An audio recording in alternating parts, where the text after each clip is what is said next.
Hoy estaba caminando por ahí y encontré dos sitios que me llamaron la atención. El primer sitio fue un lugar de panqueques.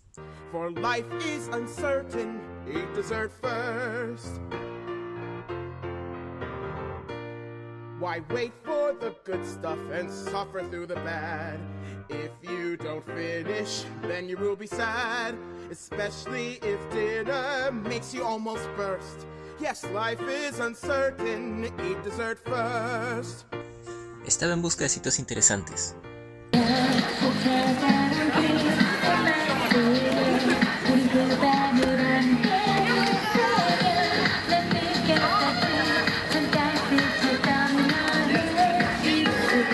Y encontré Geocat.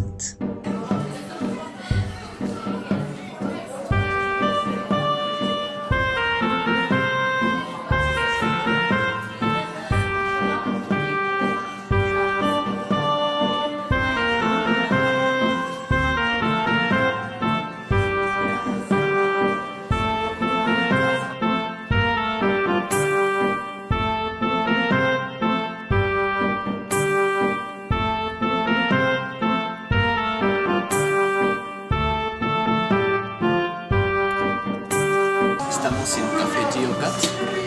Es un café donde han de tomar gato. Y el gato es un poco rico.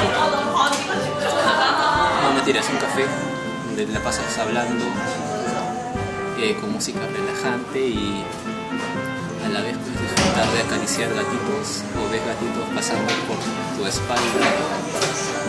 Y hay mucha gente que le gusta gatos.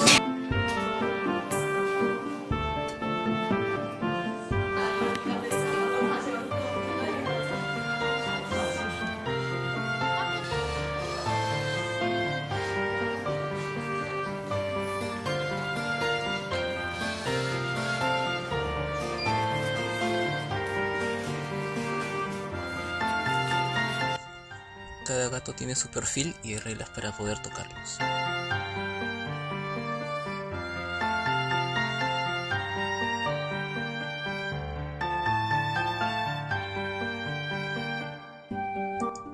Es un lugar muy relajante para los gatos y las personas. Es un hotel de gatos.